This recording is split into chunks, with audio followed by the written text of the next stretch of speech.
Hello friends, welcome back to our channel. Friends, ముందుగా ఈ సీరియల్లో ఏం జరగబోతుందో తెలుసుకుందామా? ఇక వీడియోలోకి వెళ్ళినట్లయితే మీనాక్షి నిర్దోషిగా బయటికి రావడంతో ఇక అది చూసిన పల్లవి కోపంతో రగిలిపోతూ ఉంటుంది. ఇక అక్షయ్, కమల్, అవని అందరూ కూడా చాలా సంతోషపడుతూ ఉంటారు. ఇక మీనాక్షిని తీసుకొని ఇంటికి వస్తారు.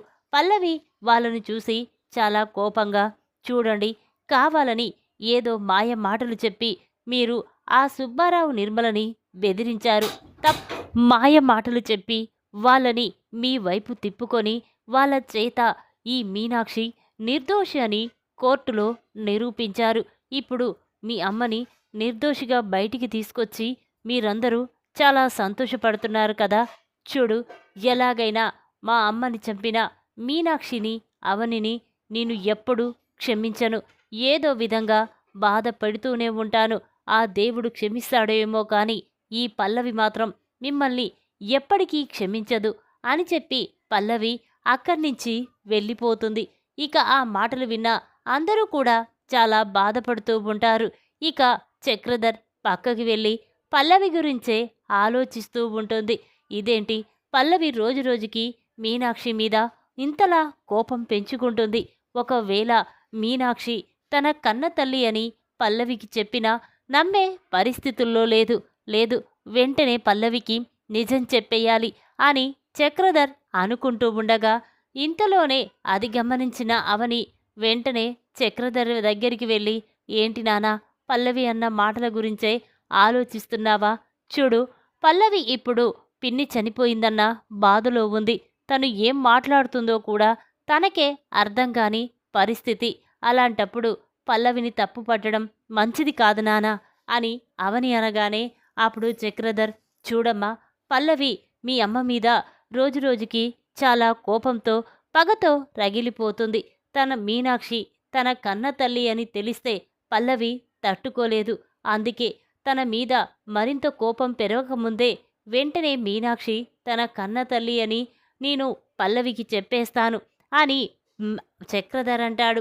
ఆ మాటలు విన్న అవని, లేదు నానా, ఇప్పుడు పల్లవి కోపంలో ఉంది. మనం ఏది చెప్పినా నమ్మే పరిస్థితుల్లో లేదు. చూడు, ఇప్పుడు అమ్మ తన కన్న తల్లి అని చెప్పినా కూడా ఇది మీరు ప్లాన్ ప్రకారమే చేస్తున్నారు. ఇది ప్లాన్లో ఒక భాగమే అని నమ్ముతుంది. వద్దు నానా అనగానే అప్పుడు చక్రధర్ సరే అని చెప్పి అక్కడి నుంచి వెళ్ళిపోతారు. ఇక పల్లవి మాత్రం ఒంటరిగా నిలబడి ఆలోచిస్తూ ఉంటుంది. ఇప్పుడు అవని మా నాన్న ఆస్తిని సొంతం చేసుకోవాలని చూస్తుంది. మా నాన్న కూడా ఈ ఇంట్లో భాగముందని అవనితో చెప్తున్నాడు. లేదు, అసలు ఆ ఆస్తులన్నీ ముందుగా ఎవరి పేరు మీద ఉన్నాయో లాయర్తో మాట్లాడాలి, తెలుసుకోవాలి. ఒకవేళ ఆస్తులు మొత్తం మా నాన్న పేరు మీద ఉంటే నేను వాటిని నా సొంతం చేసుకోవాలి అని చెప్పి పల్లవి వెంటనే తన ఫోన్ తీసి లాయర్కి ఫోన్ చేస్తుంది. పల్లవి నుండి ఫోన్ రావడంతో లాయర్ ఫోన్ లిఫ్ట్ చేసి, అమ్మ పల్లవి, చెప్పమ్మా అనగానే అప్పుడు పల్లవి, చూడండి లాయర్, మీతో కాస్త అర్జెంటుగా మాట్లాడాలి. మీరిప్పుడు ఇంటి దగ్గరే ఉన్నారా అనగానే అప్పుడు అతను, అవునమ్మా, వచ్చేయ్ మాట్లాడదాం అని చెప్పగానే ఇక వెంటనే పల్లవి ఫోన్ పెట్టేసి లాయర్ దగ్గరికి వెళ్తుంది. ఇక పల్లవిని చూసిన లాయర్, ఏంటమ్మా, ఏం జరిగింది? నాతో అంత అర్జెంటుగా మాట్లాడవలసిన ఏముంది అనగానే అప్పుడు పల్లవి, చూడండి లాయర్, అసలు మా అమ్మ ఈ ఆస్తులన్నీ ఎవరి పేరు మీద రాసింది? మా నాన్న పేరు మీద ఏమైనా ఆస్తులు ఉన్నాయా? అలా ఉంటే వెంటనే వాటిని నా పేరు మీదికి మార్పించేసుకోవాలి అని చెప్పి ఇక పల్లవి అనగానే ఆ మాటలు విన్న లాయర్ ఒక్కసారి షాక్ అయిపోతాడు. ఇదేంటి, రాజేశ్వరి గారు వీలునామా ఇలా రాయించింది? తన ఏకైక వారసుడు భరత్ అని, భరత్కి 3 పాళ్ళు, పల్లవికి 1 పాలని ఆ రాజేశ్వరి అలా వీలునామా రాసి చనిపోయింది. గాని పల్లవేంటి ఆస్తి మొత్తం తనకే కావాలంటుందేంటి అని చెప్పి వెంటనే లాయర్ అనుకుంటూ ఉండగా అప్పుడు పల్లవి, ఏంటి లాయర్ గారు, నేను మాట్లాడుతూనే ఉన్నాను, మీరు మాత్రం సైలెంట్గా ఉన్నారేంటి? ఏం జరిగింది? మా అమ్మ ఆస్తులన్నీ ఎవరి పేరు మీద రాసింది చెప్పండి ప్లీజ్ అని పల్లవి అంటూ ఉంటే అప్పుడు లాయర్, అదేంటమ్మా, నీకు మీ అమ్మ చెప్పలేదా? మీ అమ్మ ఇంతకు ముందే వీలునామా రాసింది. అసలు ఈ ఆస్తులకి ఏకైక వారసుడు భరత్ అని, అందులో భరత్కి 3 భాగాలు, నీకు 1 భాగమని మీ అమ్మ రాజేశ్వరి వీలునామా రాసి చనిపోయింది అని చెప్పగానే పల్లవి ఒక్కసారే షాక్ అవుతుంది. ఇక వెంటనే, ఏంటి లాయర్, ఏం మాట్లాడుతున్నారు? ఆస్తిలో భరత్కి వాటా రావడమేంటి అనగానే అప్పుడు లాయర్, చూడమ్మా, భరత్ తన కన్న కొడుకని రాజేశ్వరి చెప్పింది. అందుకే వీలునామా ఇలా రాసి సైన్ చేసింది అని చెప్పగానే పల్లవి స్టన్ అయిపోయి చూస్తూ ఉంటుంది. అంటే మామ్ నన్ను కూడా మోసం చేసిందా? అంటే మా నాన్న కాకుండా మా అమ్మ కూడా నన్ను మోసం చేసి నాకు దూరం అయిపోయింది. అంటే భరత్ ఇప్పుడు రాజేశ్వరి కన్న కొడుక. ఇన్ని రోజులు ఈ విషయం నాతో చెప్పలేదు. కానీ భరత్ను మాత్రం తన కన్న కొడుకు కంటే ఎక్కువగా చూసుకుంది. అదేంటి మామ్, నువ్వు భరత్ని అలా ప్రేమగా చూసుకోవడమేంటి అని అడిగితే నాతో మాత్రం ఇలా చెప్పింది. భరత్ని అడ్డం పెట్టుకొని అవనిని మీనాక్షిని ఇద్దరిని ఒక ఆట ఆడుకోవచ్చని చెప్పింది. కానీ ఇలా భరత్ తన కన్న కొడుకే అని నాతో చెప్పలేదు. మా మామ్ కూడా నన్ను మోసం చేసింది అని చెప్పి పల్లవి అనుకుంటూ ఇక చాలా కోపంగా, చూడండి లాయర్ గారు, ఈ విషయం ఎవరికీ చెప్పకూడదు. ఇదంతా నేను చూసుకుంటాను అనగానే అప్పుడు లాయర్, సరేనమ్మా, నీ ఇష్టం అనగానే ఇక పల్లవి అక్కడి నుంచి వెళ్ళిపోతుంది. ఇక ఒంటరిగా నిలబడి భరత్ గురించే ఆలోచిస్తూ ఉంటుంది. ఇదేంటి, భరత్కి ఆస్తి మొత్తం రాసిస్తే మరి నా పరిస్థితి ఏంటి? భరత్ ఇప్పుడు ఆస్తికి ఏకైక వారసుడు అయితే మరి నేనేమైపోవాలి? లేదు, భరత్ రాజేశ్వరి కన్న కొడుకని ఇన్ని రోజులు నాకు తెలియలేదు. కానీ ఆ భరత్ గాన్ని చంపేస్తే ఆస్తి మొత్తం నా సొంతమైపోతుంది. ఎలాగైనా వాణ్ణి చంపేయాలి అని చెప్పి పల్లవి అనుకుంటూ వెంటనే తన ఫోన్ తీసి కొంతమంది తన మనుషులకి ఫోన్ చేస్తుంది. పల్లవి నుండి ఫోన్ రావడంతో వాళ్ళు ఫోన్ లిఫ్ట్ చేసి, చెప్పండి మేడం అనగానే అప్పుడు పల్లవి, చూడండి, మీకు ఎంత డబ్బు కావాలన్నా నేనిస్తాను. కానీ మీరు మాత్రం ఆ భరత్ గాన్ని బ్రతకనివ్వొద్దు అని చెప్పగానే అప్పుడు వాళ్ళు, మేడం, అతను అవని వాళ్ళ తమ్ముడు. చూడండి, ఏదైనా జరిగితే అవని ఊరుకోదు, మమ్మల్ని ప్రాణాలతో ఉంచదు. లేదు మేడం అనగానే అప్పుడు పల్లవి, చూడు, మీ మీదికి ఎలాంటి కేసు రాకుండా నేను చూసుకుంటాను. చూడు, అతన్ని ఏదైనా చేస్తే మీకు కావలసినంత డబ్బు నేనిస్తాను అనగానే ఇక వాళ్ళు డబ్బు కోసం ఆశపడి, సరే మేడం, మీరు చెప్పినట్టే చేస్తాం అని చెప్పి ఫోన్ పెట్టేస్తారు. ఇక పల్లవి, చూడండి, మళ్ళీ నేను ఫోన్ చేసేంత వరకు మీరు మాత్రం ఆ భరత్ని ఏమీ చెయ్యొద్దు అనగానే ఇక రౌడీలు, సరే మేడం అని చెప్పి ఫోన్ పెట్టేస్తారు. ఇక పల్లవి మాత్రం భరత్ గురించే ఆలోచిస్తూ ఉంటుంది. నిజంగా భరత్ మా అమ్మ కన్న కొడుకేనా? లేక మా అమ్మ ఎన్ని రోజులు భరత్తో ప్రేమగా ఉండడం వల్ల ఈ ఆస్తిని తన పేరు మీద రాసిందా? ఎలా ఎలా నిజం తెలుసుకోవాలి అని చెప్పి ఇక పల్లవి ఆలోచిస్తూ ఉంటుంది. ఇంతలో పల్లవికి ఒక ఆలోచన వస్తుంది. అవును, ఈ నిజం తెలుసుకోవాలంటే అమ్మమ్మని ఏదో ఒకటి చేసి అడగాలి అని చెప్పి వెంటనే పల్లవి వాళ్ళ అమ్మమ్మ దగ్గరికి వెళ్ళి, అమ్మమ్మ, నీతో కాస్త మాట్లాడాలి అనగానే అప్పుడు తను, ఏంటే, ఏం జరిగింది అనేసరికి అప్పుడు పల్లవి, చూడు బామా, నువ్వు ఆ రోజు మా అమ్మ డెలివరీ అయ్యేటప్పుడు ఏ హాస్పిటల్కి తీసుకువెళ్లారు? నేను ఏ హాస్పిటల్లో పుట్టాను? ఆ డాక్టర్ పేరేంటి అని పల్లవి అనగానే ఇక తను జరిగిన విషయమంతా పల్లవికి చెప్తుంది. ఇక దాంతో పల్లవి, నిజంగా అమ్మమ్మ చెప్పినట్టు నేను వెంటనే ఆ హాస్పిటల్కి వెళ్ళి ఆ డాక్టర్ని అడిగితే అన్ని నిజాలు బయటపడతాయి అని చెప్పి పల్లవి, సరే బామా, ఇప్పుడే వస్తాను అని చెప్పి కంగారుగా అక్కడి నుంచి వెళ్తూ ఉంటుంది.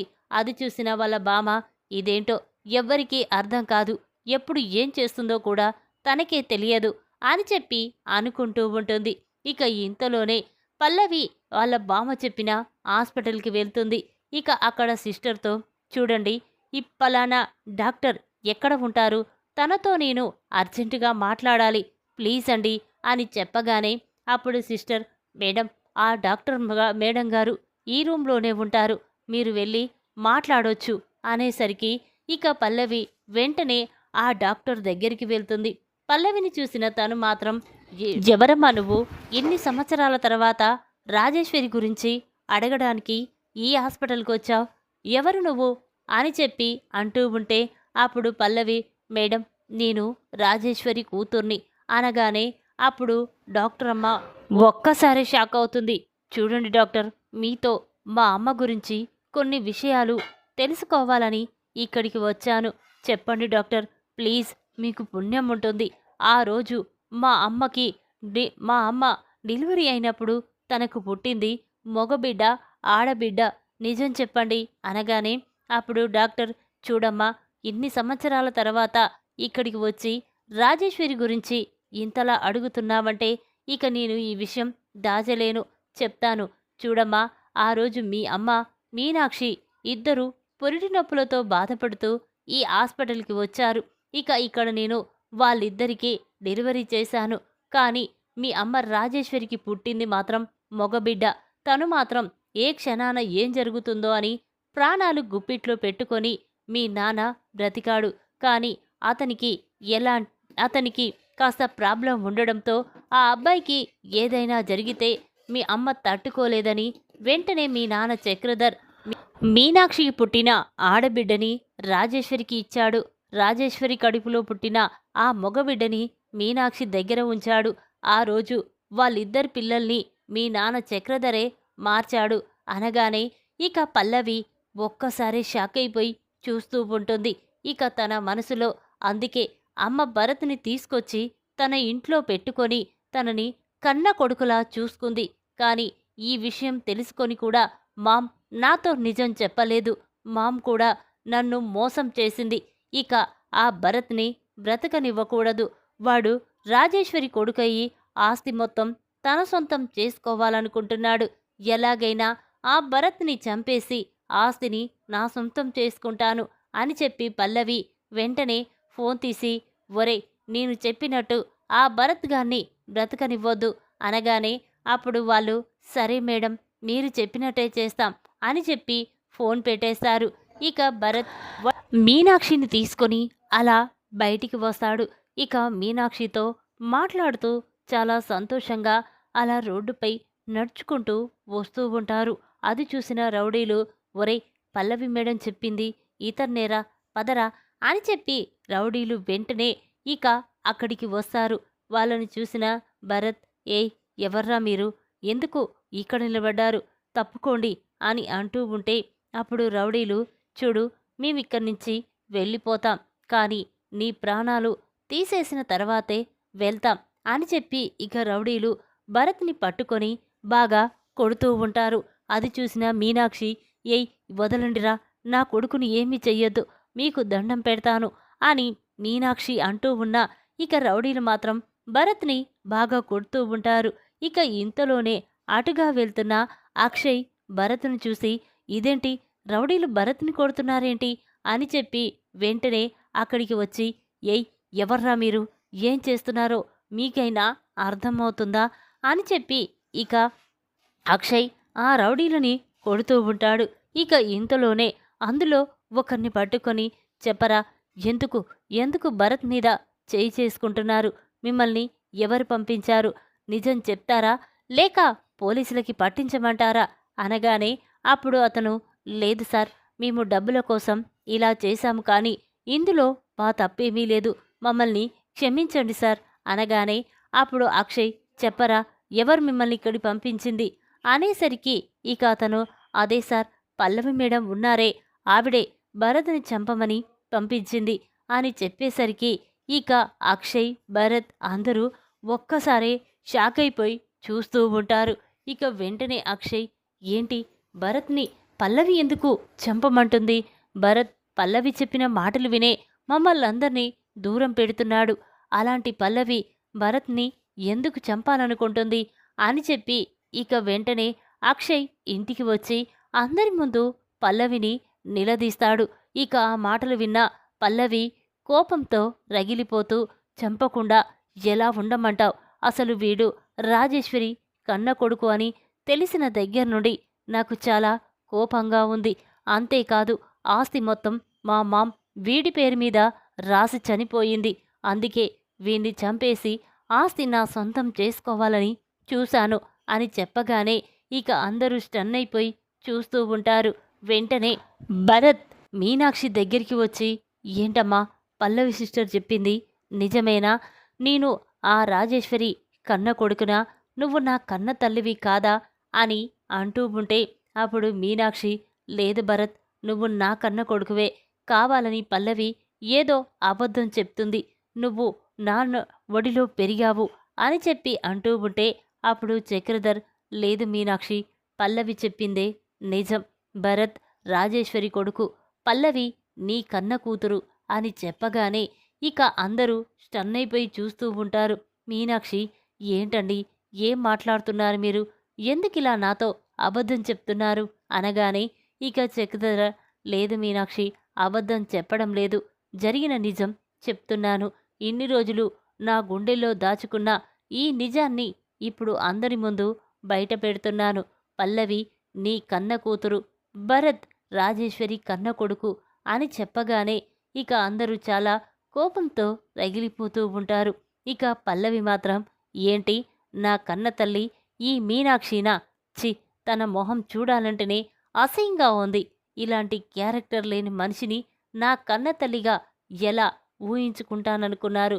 చూడు, చూస్తుంటేనే కంపరంగా ఉంది. ఇంకొకసారి మీనాక్షి నా కన్న తల్లి అని ఎవరైనా అంటే ప్రాణాలతో ఉంచను. నాకు మా మామ్ రాజేశ్వరినే. రాజేశ్వరి కూతురుగానే బ్రతుకుతాను, తన కూతురుగానే చనిపోతాను. అంతేకాని ప్రాణం పోయినా నేను మీనాక్షిని అమ్మ అని పిలవను అని పల్లవి అంటుంది. ఆ మాటలు విన్న మీనాక్షి చాలా బాధపడుతూ ఉంటుంది. అమ్మ పల్లవి, ఇప్పుడు మీ అమ్మ చనిపోయింది. నీకు నేను అమ్మలా తోడు ఉంటాను. అంతేకాదు, వీళ్ళని చూసుకున్నట్టే నిన్ను కూడా చూసుకుంటాను. నేను నీ కన్న తల్లిని. ఇన్ని రోజులు ఈ విషయం నాకు తెలియక నేను ఏదో అనుకున్నాను. కానీ ఇప్పుడు కన్న కూతురే నన్ను అసహించుకుంటుంటే నేను ఎలా చూస్తూ బ్రతకగలనమ్మా అనగానే అప్పుడు పల్లవి, బ్రతకపోతే చచ్చిపో, అంతేకాని నేను మాత్రం అమ్మ అని నేను ప్రాణం పోయినా పిలవను. మా అమ్మ అంటే రాజేశ్వరే అని చెప్పి పల్లవి కోపంగా అక్కడి నుంచి వెళ్ళిపోతుంది. అది చూసిన అందరూ కూడా చాలా బాధపడుతూ ఉంటారు. ఇక అక్షయ్ మాత్రం, ఏంటి మావయ్య, పల్లవి రోజు రోజుకి ఇలా తయారవుతుందేంటి అనేసరికి ఇక భరత్ వెంటనే మీనాక్షి కాళ్ళు పట్టుకొని, అమ్మా నన్ను క్షమించమ్మా, పల్లవి మాటలు విని మిమ్మల్ని అందరినీ బాధ పెట్టాను, నన్ను క్షమించమ్మా అని ఇక భరత్ మీనాక్షి కాళ్ళు పట్టుకొని క్షమాపణ అడుగుతాడు. ఈ విధంగా భరత్ రాజేశ్వరి కన్న కొడుకని తెలుసుకొని భరత్ని చంపాలని చూసిన పల్లవికి దిమ్మ తిరిగే షాక్ ఇచ్చిన అక్షయ్. ఈ వీడియో గనక మీకు నచ్చినట్టయితే లైక్ చేయండి. మరిన్ని వీడియోల కోసం మా ఛానల్ని తప్పకుండా సబ్స్క్రైబ్ చేసుకోండి. Thanks for watching.